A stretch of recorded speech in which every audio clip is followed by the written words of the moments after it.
Le coup d'envoi du concours musical international de Montréal sera donné le 12 avril prochain. Le 22 avril. Pourquoi j'ai dit 20? Ah, je me lis mal. Écoute, j'écris assez mal, là. Je vais arrêter ça.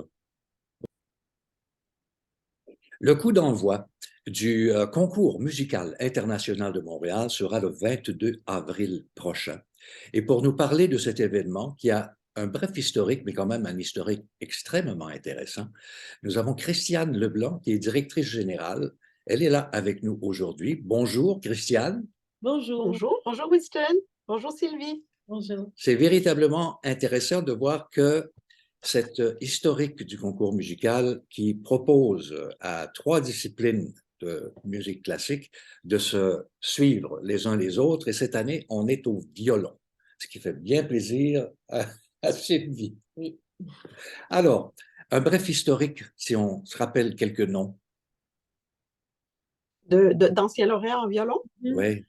On a eu on a eu des très, très beaux violonistes. Je me souviens, moi, mon tout premier lauréat, parce que je suis arrivée au concours en 2012, donc la première édition violon, c'était en 2013, et c'était Marc Bouchkov, qui était une personnalité. Il y avait tellement de présence sur scène. Ils sont tous assez virtuoses, mais c'est certain que il y a toujours quelqu'un, deux ou trois personnes qui ressortent du lot dès le début parce ils ont du charisme, ils ont une présence, il y a quelque chose qui se dégage. Et puis, au fond, Sylvie le sait, là, faire une carrière, si on n'est pas capable de communiquer avec le public, ça ira pas très loin. Alors, c'est toujours intéressant pour moi de voir dès la première épreuve qui se démarque de ce côté-là, parce qu'ils savent tous jouer. Et, écoutez, c'est phénoménal. Les jeunes jouent du violon de mieux en mieux à chaque année. Je me dis toujours, ça va arrêter où? Parce qu'au niveau de la technique, c'est extraordinaire ce qui se passe, mais ce n'est pas tout. Non. Et nous, on cherche vraiment un artiste lauréat que quelqu'un aurait envie. Moi, je me dis toujours, est-ce que j'ai envie de réentendre ce jeune au point d'aller m'acheter un billet pour retourner dans 6 mois? Et ça, pour moi, c'est un bon test Alors, pour savoir.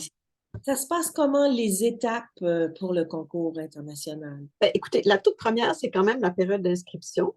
Et puis, ça, c'est quand même, ça se fait en ligne parce que c'est les jeunes qui doivent s'inscrire et envoyer des vidéos avec d'un programme précis qu'on leur demande de faire. Et cette année, je suis vraiment très heureuse parce qu'on a eu un nombre record pour une édition violon. On n'avait jamais eu autant de candidatures. On a reçu 248, donc près de 250 candidatures, oui, de plusieurs pays. Donc, c'est beaucoup de travail pour le jury préliminaire parce que là, on a un jury préliminaire qui travaille en ligne, mais quand même international et qui doit partir de 248 et nous réduire ça à 24 concurrents qui seront invités à Montréal. Donc, vous imaginez que le niveau est élevé parce qu'on est parti de plusieurs qui étaient déjà très bons et là, on est allé vraiment chercher. Est-ce que ce sont les mêmes juges qui jugent toutes les étapes? Non. Non, je pense qu'il n'y a personne qui aurait autant de temps dans leur agenda, malheureusement. Mais on a quand même, on a souvent même 2 jurys pour la présélection parce que quand on fait la présélection, tous les résultats rentrent et Sylvie, vous allez comprendre, on a tous les oui qui sont unanimes et très, très évidents. On a les non, malheureusement, qui c'est aussi assez unanime et évident. Et là, il y a les gens dans ce que j'appelle la zone grise, où ils ont été très, très aimés par certains, puis pas aimés par d'autres. Et souvent, j'ai l'impression que c'est là que se cachent souvent les vraies personnalités. Donc, on fait réentendre ces jeunes-là par un deuxième comité pour voir s'ils ne se cachent pas quelque part là-dedans un vrai, vrai talent qu'on aurait loupé si on avait regardé seulement les premières notes. Alors, c'est fait avec beaucoup de rigueur. Et quand vous parlez de jeunes, c'est de quel âge à quel âge? Mon Dieu, je pense que notre plus jeune cette année a 18 ans, 17 ou 18 ans. L'âge limite minimum, c'est 16, mais c'est rare qu'on a quelqu'un de si jeune. Et puis, normalement, ça va jusqu'à 27, 28 ans à peu près. Donc, c'est dans cette tranche, une dizaine d'années. Donc, après cette première élimination, les 24, il se passe quoi? Ben là, il y en a 24 qui sont invités à venir à Montréal. Alors, on les jumelle, on leur trouve des familles d'accueil et on achète leur billet d'avion. Vraiment, on fait tout pour que le jeune puisse se concentrer uniquement sur ce qu'il a à faire comme artiste une fois qu'il est à Montréal. Donc, il est vraiment pris en charge. Et tous les musiciens, les 24, vont faire en première épreuve chacun un récital. si ma mémoire est bonne, c'est quand même de 20-25 minutes. Et là, malheureusement, après cette première étape, il y en a la moitié, il y en a 12 donc, qui ne poursuivront pas, mais pour lesquels on organise des masterclass et d'autres activités pour les garder à Montréal, qui profitent de l'expérience. Ensuite, il y a la deuxième épreuve, c'est un deuxième récital, mais beaucoup plus long, un récital de près d'une heure, que font les 12 demi-finalistes. Et ensuite, les 6 qui sont retenus pour la finale ont quand même la chance de jouer avec l'OSM. C'est pas rien. Et puis cette année, ben, c'est Raphaël Paillaré lui-même qui va diriger les 2 soirs de finale. Donc, on est ravis de ce partenariat À la Maison à la Symphonique. Maison Symphonique. Oui. Et pour le public, il y a une façon d'assister à ces éliminatoires et ces concerts? C'est ouvert au public à partir de la première journée et nos billets sont vraiment à un tarif très raisonnable. Et puis, mais bon, si vous êtes, par exemple, vous n'êtes pas à Montréal, vous pouvez assister à tout le concours en ligne. On est en direct à partir de la première jusqu'à la dernière note.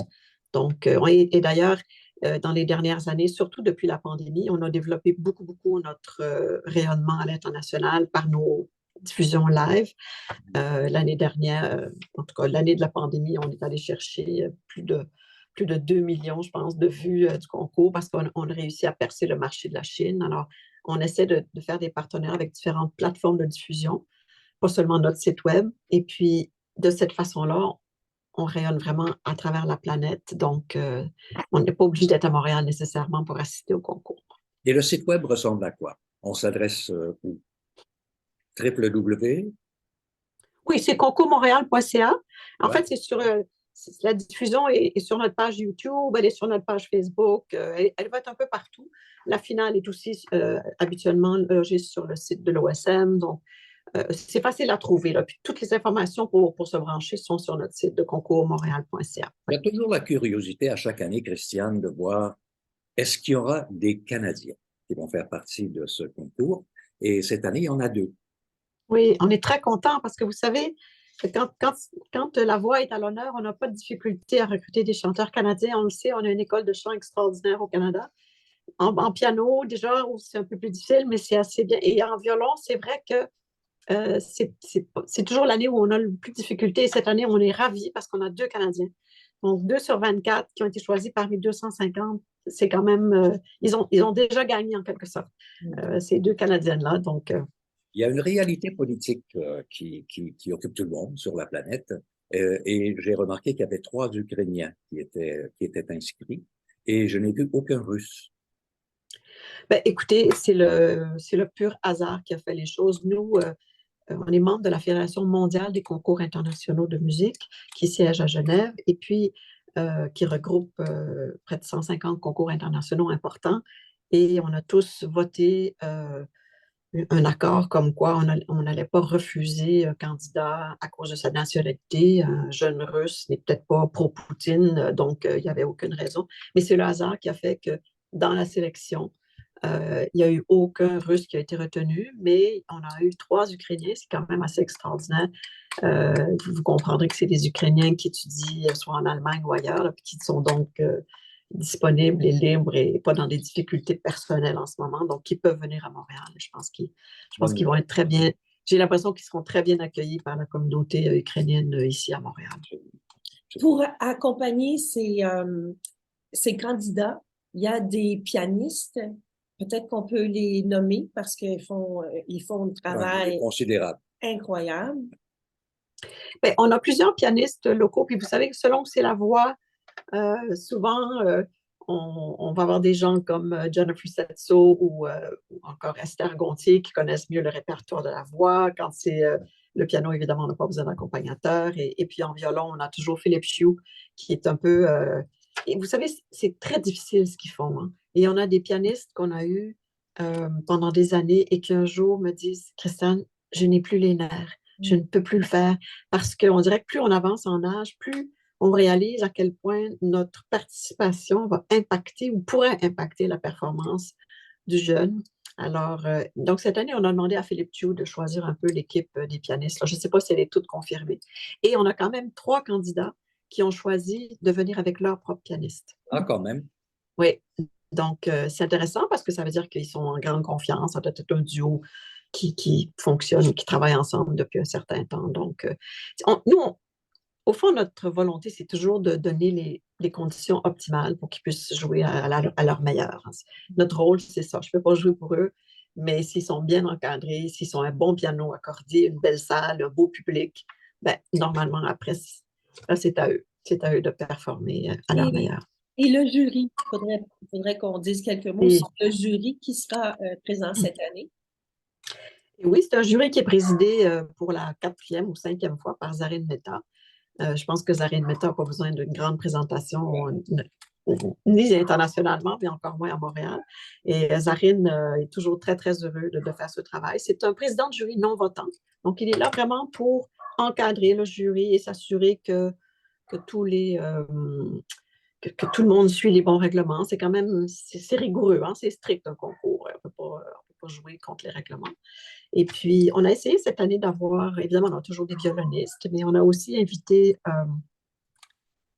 le directeur de l'orchestre de Seattle, qui est musicien évidemment, mais qui a un autre regard, lui, pour regarder un peu quel genre de violoniste j'aimerais inviter comme soliste avec mon orchestre. Je suis très, très heureuse personnellement que Salvatore Iacardo ait accepté. C'est quand même une légende en violon. Et puis maintenant, il fait beaucoup de direction d'orchestre. Donc, c'est un homme assez âgé qui ne voyage pas tant que ça, mais il a accepté de venir à Montréal. Et lui aussi va donner un masterclass. Il y a 2 jurés que j'ai réinvités parce qu'ils ont été tellement généreux de leur temps pendant leur séjour. C'est Dimitri Sitkowiecki, qui est venu la dernière fois, qui avait participé aussi au jury de Mini Violini. Et puis Mihaela Martin, qui est roumaine et puis qui est une grande musicienne, qui fait beaucoup de musique de chambre. Alors, ça me faisait plaisir de les réinviter finalement. Là, j'oublie sûrement quelques noms, mais ils sont Moi, tous sur j'aimerais le bien site web de... appeler Lucie. Il y a Lucie Robert.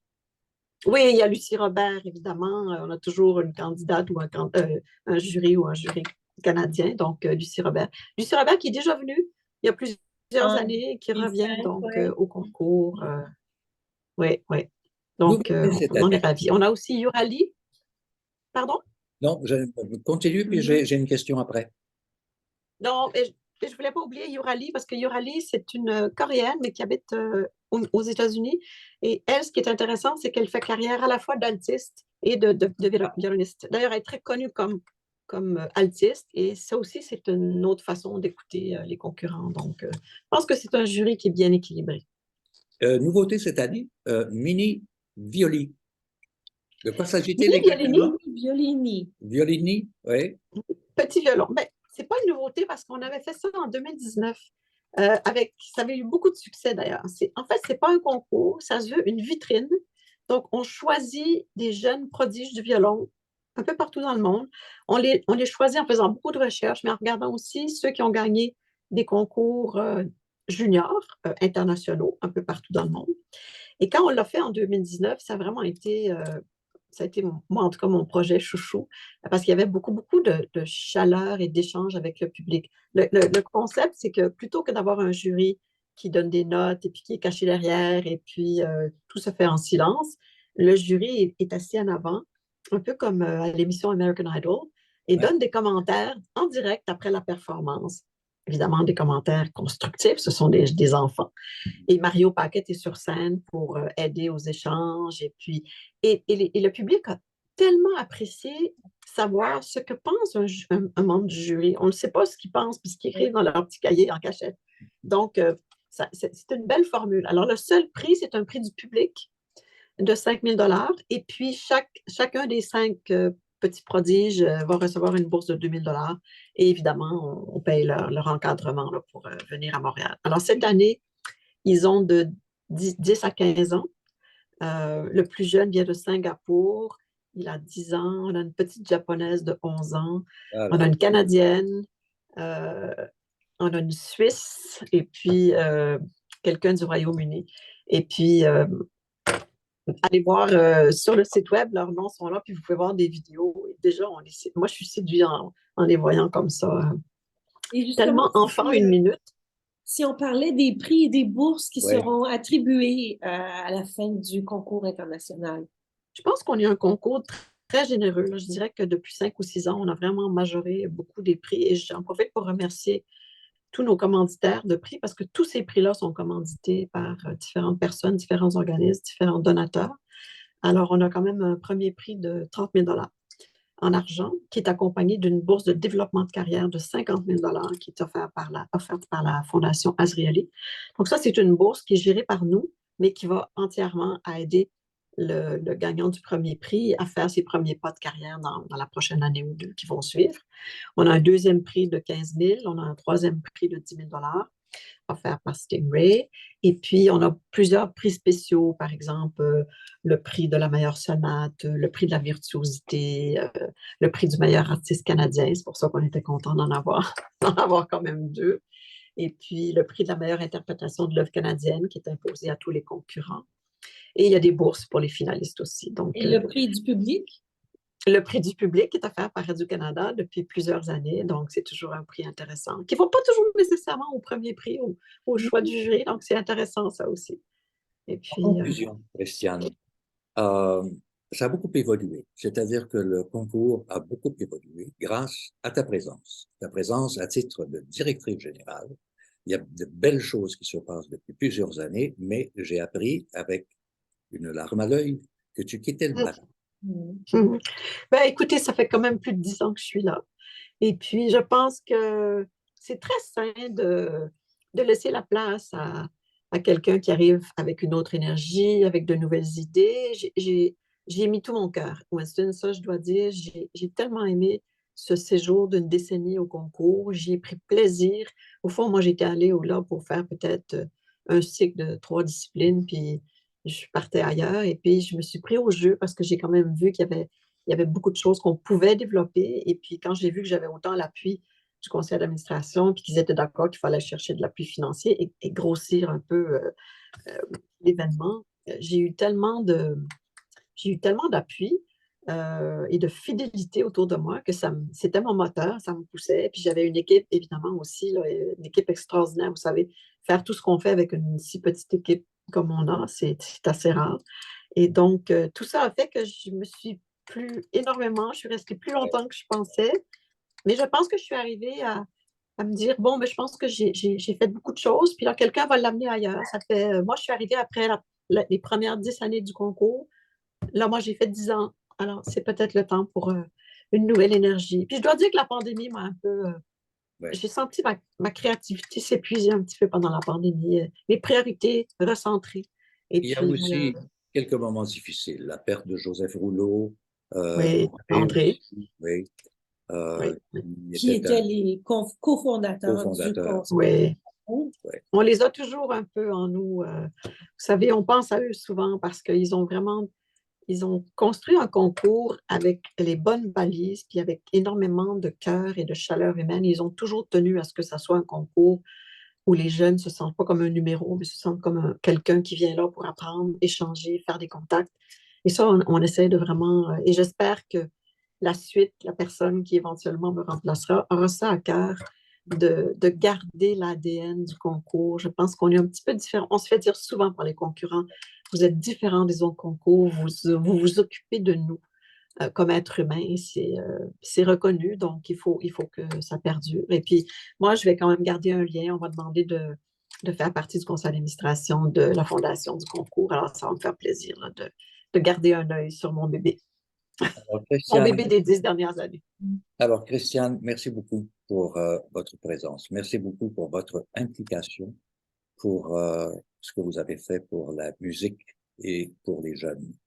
Alors, on se retrouve à compter du 22 avril sur une base plus régulière. Oui, parce qu'on ouvre avec les petits mini-violiniers. Je vous garantis que vous allez être séduits.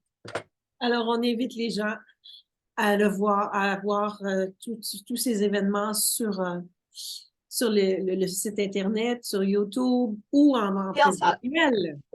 Bien Oui, sûr. oui, d'accord. Merci, Ben, Christiane. j'en profite pour remercier Winston, parce que Winston a été un des partenaires du concours dans les premières années.